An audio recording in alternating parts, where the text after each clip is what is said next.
habíamos comentado brevemente en las clases anteriores. Recordemos que en las clases anteriores nosotros habíamos platicado de lo que son los elementos del contrato, compañeros, ¿verdad? Los elementos que integran el contrato. Hablamos de los elementos esenciales que se dividen en elementos esenciales comunes, especiales, especialísimos, elementos naturales y elementos accidentales. Entonces, el día de hoy, compañeros, vamos a platicar un poco a algo que afecta uno de los elementos que vimos precisamente en la clase anterior, el consentimiento, compañeros. Entonces, vamos a platicar sobre los vicios del consentimiento, ¿verdad? Hemos de recordar que el consentimiento no es más que el acuerdo de voluntades. Existe una declaración de voluntad por cada una de las partes o contratantes que comparecen, ¿verdad, compañeros? En el contrato, pero en determinado momento puede existir algún tipo de situación que los afecte. Primero que nada, vamos a comentar qué requisitos tiene que tener el consentimiento. Primero, comento que el consentimiento primero se debe exteriorizar, compañeros. No cabe el consentimiento subjetivo, es decir, yo quiero comprar una casa, pero no voy a mantener solo para mí, ¿verdad? Yo lo quiero comprar, esa es mi voluntad, pero nunca exteriorizo ese consentimiento, ¿verdad? Esa declaración de voluntad. Entonces, no puede surgir ese acuerdo de voluntades donde se llegue a un fin común. Entonces, primero que nada, el consentimiento debe exteriorizarse, ¿verdad? ¿Cómo se va a exteriorizar? Depende de la contratación que se esté efectuando. Puede ser una contratación escrita, puede ser una contratación verbal, o se puede sobreentender con base en los hechos. Ya en la clase pasada nosotros vimos que existía un tipo de voluntad denominado voluntad expresa, que es cuando no es indubitable, ¿verdad? Y no se duda. Realmente sabemos concretamente qué es lo que se está solicitando, lo que se está pidiendo, o lo que se está aceptando.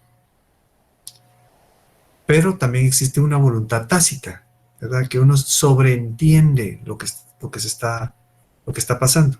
Entonces, de igual manera surge aquí con el consentimiento, ¿verdad? Entonces, ¿cómo vamos a exteriorizar nuestro consentimiento? Puede ser de manera verbal, puede ser de manera escrita, o porque se sobreentienda, ¿verdad? Que estamos de acuerdo, por ejemplo, ¿verdad? Con una cierta situación.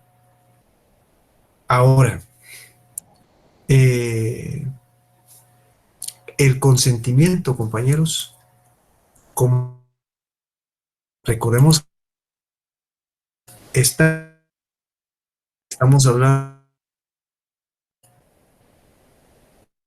¿cómo vamos?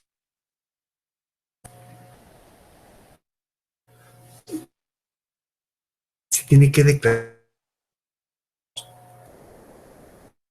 que ser consciente,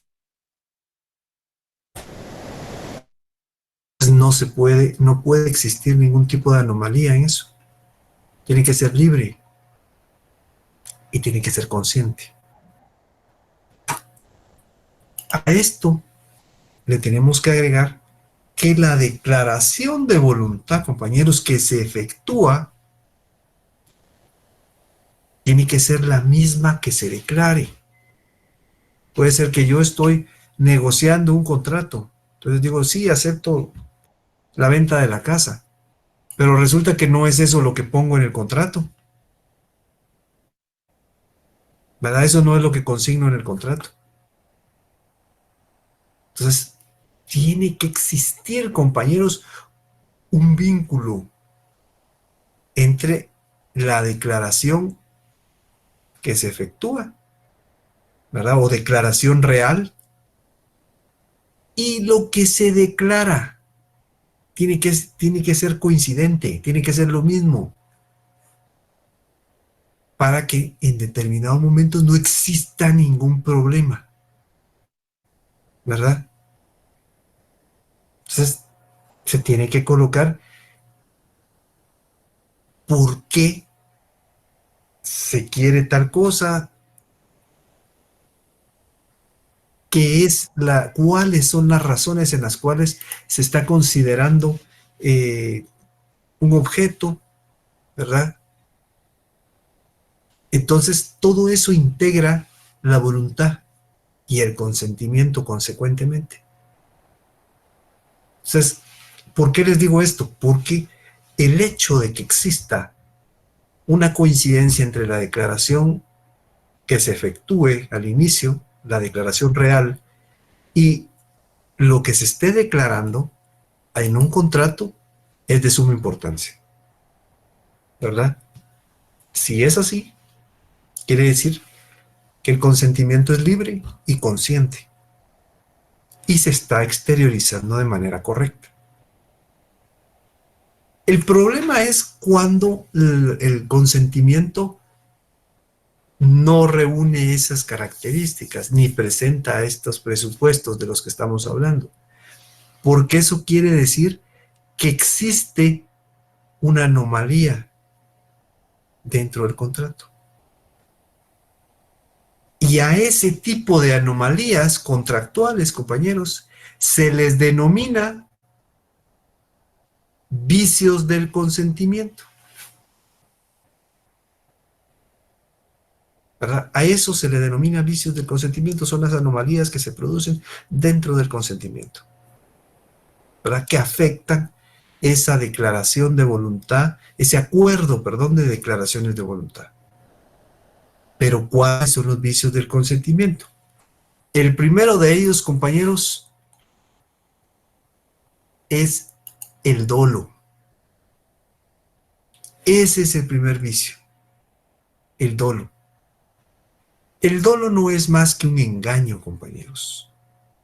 Es un fraude que se produce para obtener el consentimiento de otra persona y poderlo defraudar, ¿verdad?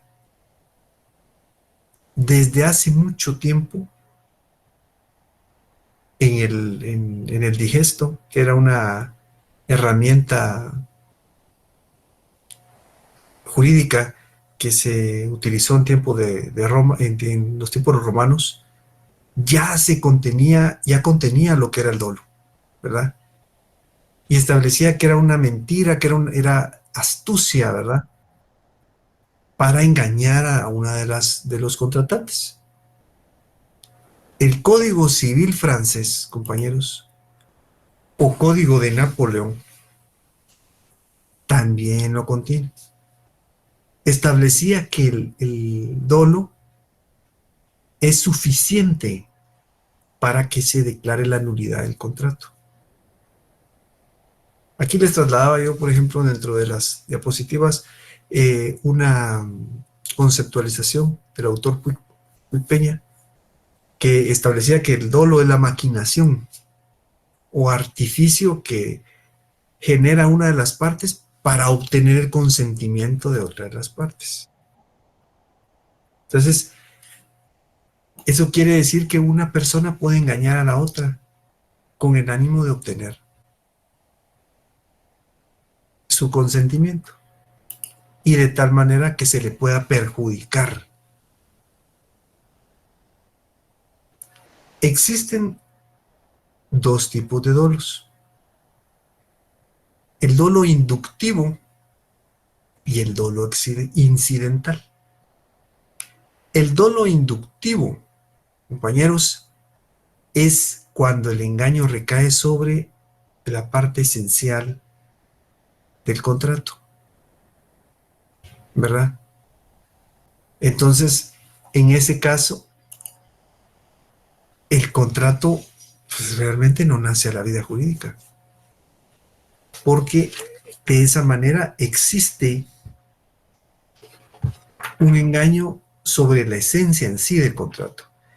Veamos el artículo 1262, por favor, compañeros, del Código Civil. Dice el artículo 1262: El dolo de una de las partes y el dolo que proviene de un tercero, sabiendo aquello, produce la nulidad si ha sido la causa determinante del negocio jurídico. Les voy a poner un ejemplo. Resulta, compañeros, que comparecen dos personas a celebrar un contrato de compraventa. Supongamos que se está vendiendo una casa, pero resulta que, bueno, celebramos el contrato, bueno, usted va a tener que depositar el dinero en tal cuenta, ahí ya no hay ningún problema, ya deposité. Pero resulta que el bien nunca me lo dan. Y cuando yo trato de ubicar a la persona no existe. Y me doy cuenta que uno de los otorgantes era una persona que ya había fallecido. Resulta que dentro del otro otorgante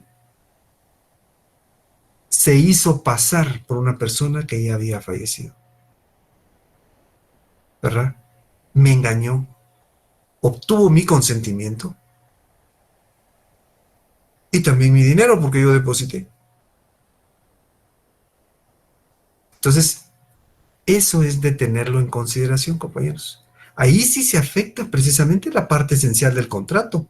Uno de los otorgantes no es quien dice ser, probablemente ni siquiera tenga que ver con la casa que se está vendiendo.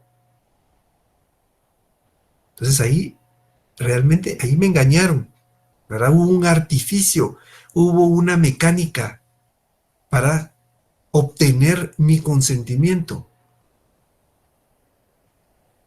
con el engaño. Luego tenemos el dolo incidental. El dolo incidental no va sobre la esencia o por lo menos la parte esencial medular del contrato. Yo les ponía aquí el ejemplo de que una casa con, yo quiero comprar una casa eh, con patio. Llegamos al acuerdo, tenemos algunas reuniones y al final, bueno, la voy a comprar. Pero cuando la compro, la casa no tenía patio. Realmente nunca vi la casa. Tal vez fueron algunas fotos o alguna cuestión así. Y las fotos pues, tenían alguna falsedad o alguna cuestión así. Entonces ahí vemos que la intención está, ¿verdad? Me engañaron. Entonces en este caso se afecta, pero realmente, bueno, me están dando la casa, pero la casa realmente no tenía patio, ¿verdad? Entonces es algo un poquito más accesorio en todo lo incidental. Ahora hay otra clasificación donde aparecen cuatro tipos de dolo, compañeros. El dolo positivo, el dolo negativo, el dolo simple y el dolo doble. De todos estos, la ley, el único que no reconoce es el dolo doble. El dolo positivo y el dolo negativo, compañeros, son aquellos que se presentan en las obligaciones positivas o en las obligaciones negativas. Eso se abordó el semestre pasado, ¿verdad, compañeros? La obligación positiva es cuando hay una obligación de dar algo o de hacer algo. La obligación negativa es cuando se obligan a no dar algo o a no hacer algo.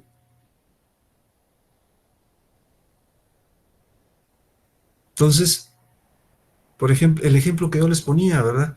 De una persona que se hace pasar por otra, y bueno, el, el contrato, lo que había que entregar era una casa. Entonces, esa es una obligación positiva de dar.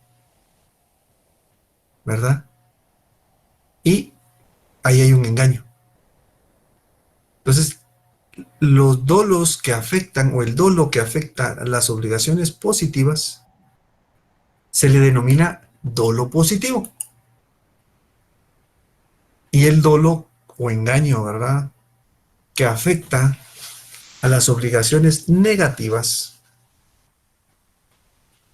se le denomina dolo negativo. Igual los dos son un engaño, pero depende de qué tipo de obligaciones afecta, así se le denomina. Ahora tenemos el dolo simple, compañeros. El dolo simple es el dolo típico, ¿verdad? Es el que se presenta cuando se engaña a una de las partes. Una de las partes engaña a la otra. El ejemplo que yo les trasladaba de una persona que ya estaba muerta, es decir, la persona se había hecho pasar por otra. Ahí estaban engañando al comprador. A lo que querían era que pagara, que diera el dinero y de ahí ya no, ya el pobre comprador ya no iba a tener noticias. Entonces, eso es el dolo simple, compañeros. Fíjense que cuando se presenta algo como el dolo simple, el contrato no nace a la vida jurídica. Ahí lo engañaron, obtuvieron fraudulentamente su consentimiento. Entonces, ahí procede una nulidad. Que eso también lo vamos a ver, compañeros. Entonces, esto es una situación muy particular, compañeros, porque hay una maquinación para poder engañar a una de las partes y poder obtener en determinado momento el consentimiento de la persona. En otra clase probablemente dirían, mire, lo que pasa es que lo estafaron, ¿verdad? Porque de esa manera se obtiene el consentimiento de una persona, se le engaña. En pocas palabras, se le engañó, le quitaron su dinero. Eso es el dolo, compañeros. Pero hay una particularidad y es con el dolo doble. Fíjense que el dolo doble es cuando existen dos contratantes, pero ambos engañan.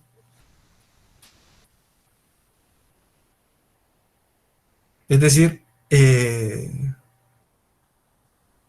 una persona está tratando de engañar a la otra y la otra persona también está tratando de engañar a la primera.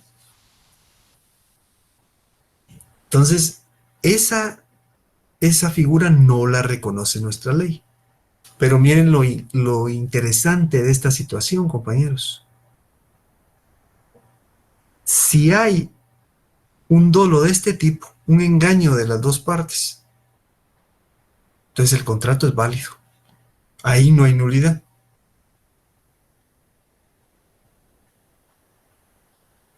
En cambio, nosotros sí. Nosotros el contrato no nace a la vida jurídica. Pero aquí sí no. Como los dos se engañaron, a su vez, entonces ahí no hay nulidad. Una de las situaciones bien importantes, compañeros, es que nosotros podemos darnos cuenta en determinado momento que nos están tratando de engañar. Ah, mire, es que ahí lo están engañando, ahí lo están tratando de engañar. ¿Verdad? Nos damos cuenta, puede ser evidente, pero no lo podemos presumir. No podemos decir, mire, el dolo se presume. ¿Ah? No está viendo usted, sí, pero ¿tiene pruebas? No. Entonces, aquí hay que probarlo, compañeros. Tienen que probar la existencia de este engaño, la existencia de que hubo una intención para poder obtener fraudulentamente su consentimiento. Entonces, el dolo nunca se presume. En el caso del dolo, compañeros,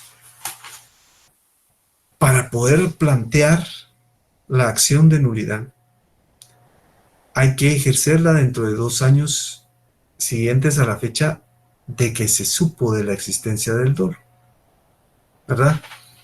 Aquí el artículo 1312, compañeros, del Código Civil establece: el derecho de pedir la nulidad relativa dura 2 años contados desde el día en que se contrajo la obligación, salvo en los casos en que la ley fije término distinto.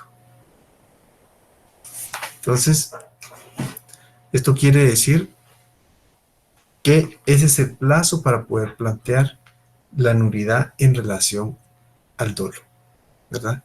Es una situación bien interesante, ¿verdad, compañeros? Porque se afecta la declaración de voluntad. ¿Se recuerdan que en algún momento nosotros, al iniciar en las primeras clases, platicábamos del aporte que había tenido el cristianismo y que era la buena fe?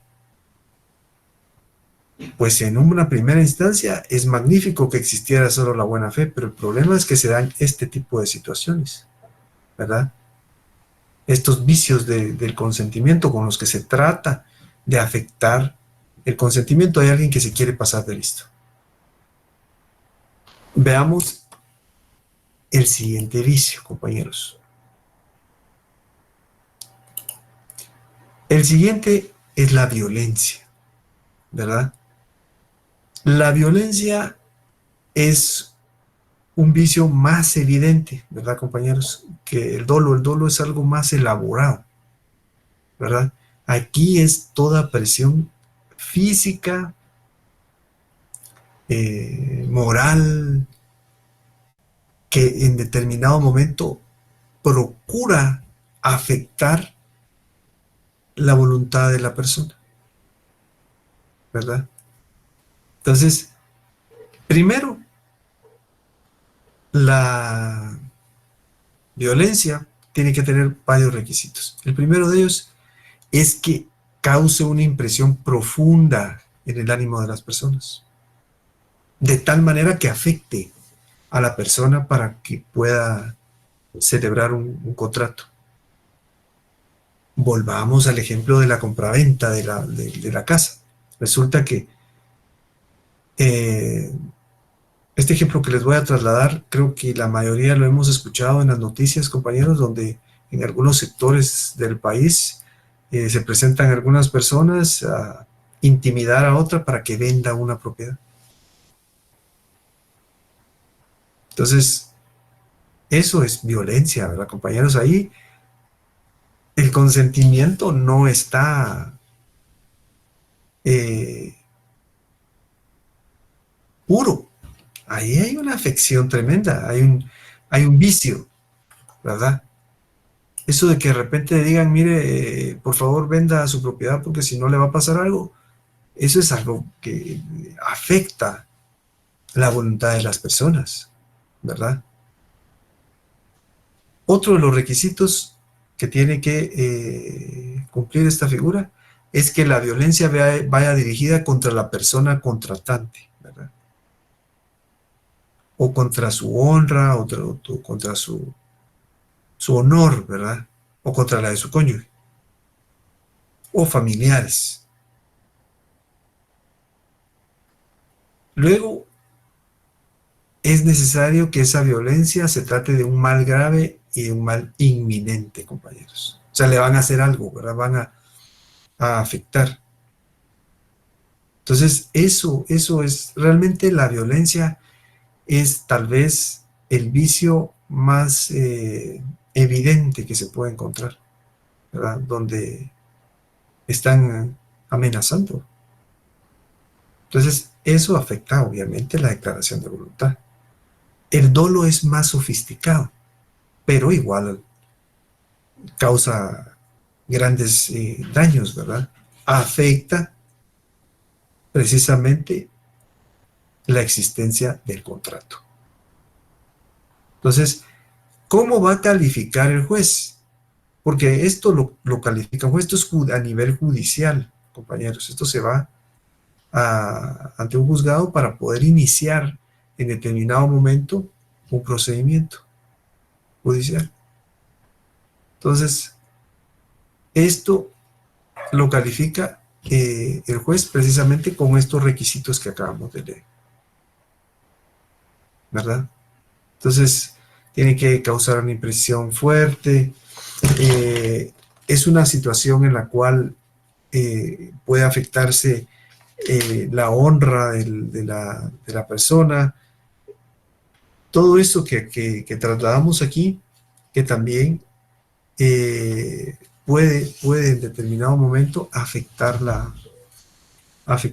al contratante. Pero también, aparte de esto, el artículo 1266 establece concretamente cómo tiene que calificar el juez. Y dice el artículo 1266 del Código Civil: para calificar la violencia o intimidación debe atenderse a la edad, al sexo, a la condición de la persona y demás circunstancias que puedan influir sobre su gravedad. A eso es a lo que se refiere nuestro Código Civil cuando en determinado momento existe una situación de este tipo. Entonces, el juez tendrá que analizar esas condiciones para poder establecer si realmente hubo un vicio en el consentimiento y poder declarar la nulidad del contrato. Y por último, compañeros, tenemos un último vicio: el error. El error puede ser por desconocimiento, ¿verdad, compañeros? Absoluto, o de una cosa, o de una persona, o de un acto, o por impericia. Por eso se puede presentar el error. Fíjense que en este caso existen dos tipos de errores: el error sustancial, que va sobre la esencia del contrato, y el error accidental. El error accidental que recae, ¿verdad?, sobre calidades secundarias en el contrato, compañeros, sobre situaciones secundarias, no, o accesorias, ¿verdad? Entonces, fíjense que en el error sustancial pudiéramos poner, por ejemplo, el hecho de que una persona quiere comprar una casa, pero resulta que en lugar de comprar una casa,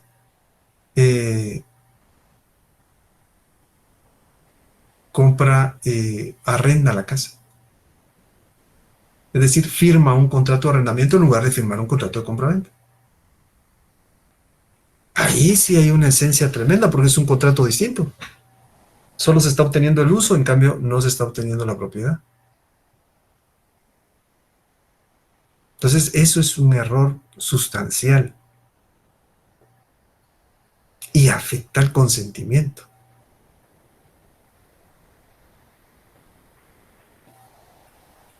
Luego tenemos el error accidental, compañeros. El error accidental es aquel que recae sobre cuestiones secundarias.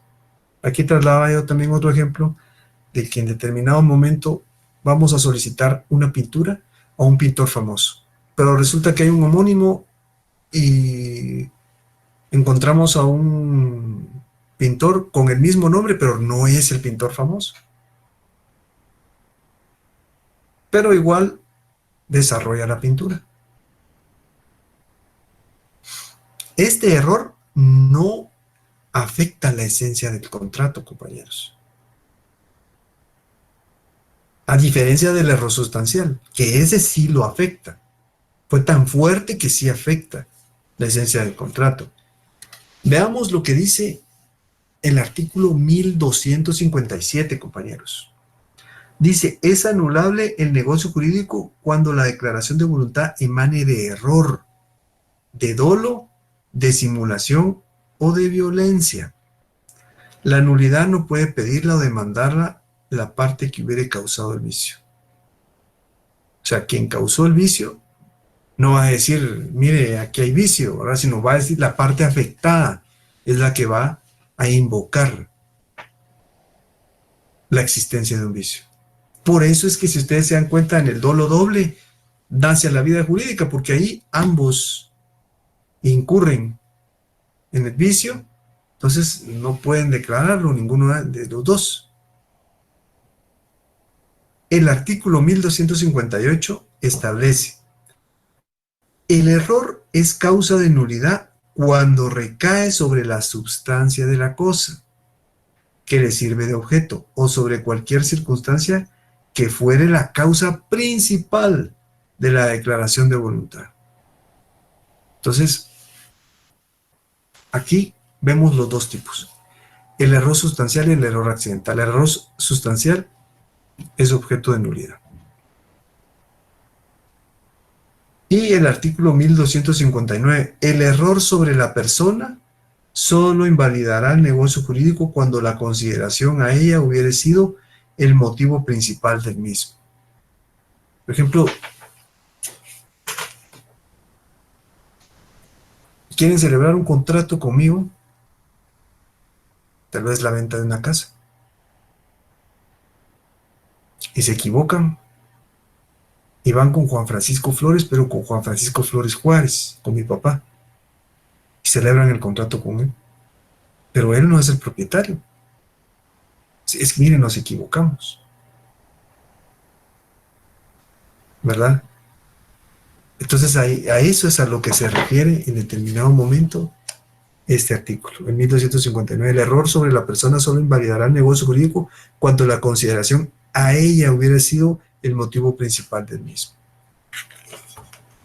Entonces, como podemos ver, compañeros, aquí abordamos algunos vicios, ya veremos la simulación más adelante. Pero como podemos ver, en estos vicios la mayoría otorga la nulidad, queda sin efecto, porque afectan uno de los elementos esenciales comunes de los contratos, el cual es el consentimiento. Están afectando la voluntad. En el caso de algunas otras figuras aquí, el negocio jurídico bilateral o contrato puede seguir adelante. No es con todos. Por ejemplo, el error accidental o el dolo doble pudiera continuar. Habría que analizar realmente qué vicio es el que está afectando a un determinado contrato. La mayoría, como les digo, pueden anular el contrato, porque lo que sucede es que se afecta, ya sea por un engaño, por violencia o por un error, el consentimiento. Entonces, eso, compañeros, es afectar la declaración, el acuerdo, la declaración de voluntades, ¿verdad? El acuerdo de voluntades se ve afectado a través de uno de estos vicios. Entonces, eso hay que tenerlo en consideración, compañeros, porque más adelante nosotros vamos a ver lo que es la nulidad absoluta, la nulidad relativa o anulabilidad. Entonces vamos a ver que algunos de estos elementos sí afectan de tal manera que el negocio jurídico, el contrato, no nace a la vida jurídica. Imagínense un contrato donde comparece una persona que está muerta, con el ánimo de engañar a la otra persona y obtener el consentimiento de esta persona. Ese contrato no va a nacer a la vida jurídica, ¿verdad? Es un contrato nulo. Entonces, por eso es que es importante conocer estas figuras, porque afectan el consentimiento. Recordemos que las personas tienen que tener capacidad, pero básicamente es ese acuerdo, a esa voluntad que se tiene para poder acceder a un determinado servicio, a un objeto, celebrando un contrato. Entonces, si hay un vicio, ya las cosas se pueden entorpecer y ya no nacer a la vida jurídica, ya hay problemas dentro del contrato que se desarrolló. ¿Tienen alguna duda, compañeros? ¿Alguna inquietud? ¿Alguna observación sobre estas figuras que vimos el día de hoy? No, me quedó claro licenciado. Muchas gracias, compañero. Muchas gracias, compañeros. Entonces, miren, compañeros, yo hasta aquí dejaría la clase del día de hoy. Fíjense que todavía no estoy seguro. Yo creo que puedo incurrir ahí sí que en un error, ¿verdad? Pero no sé si los exámenes parciales comienzan el 19 de agosto. No sé si comienzan en ese día, porque la semana entrante ya tendríamos clase presencial, pero solo el día martes. De ser así, porque el jueves me parece que hay feriado por el día de la Virgen de la Asunción, ¿verdad? El 15 de agosto. Entonces, se los comento porque de ser así, si en esa fecha comienzan los exámenes parciales, cosa que no estoy seguro, y se los tendría yo que confirmar el día martes, yo ya les trasladaría el laboratorio, compañeros, para que ustedes puedan contestarlo y prepararse de una buena forma para el examen parcial. Pero todavía eso, confirmar, ¿verdad?, cuándo va a ser la fecha o cuándo van a comenzar los parciales. Entonces, compañeros, que pasen ustedes una feliz noche, que descansen. Gracias, Lick. Gracias, licenciado. Buenas noches. Gracias, compañeros. Feliz noche, compañeros. Gracias, licenciado. Feliz noche. Muchas gracias, compañeros. Muchas gracias, Igualmente. licenciado. Gracias, compañeros, igualmente. Feliz noche, licenciado. Muchas gracias. Gracias, Lick. Feliz noche, Feliz compañera. noche. Feliz noche, compañera.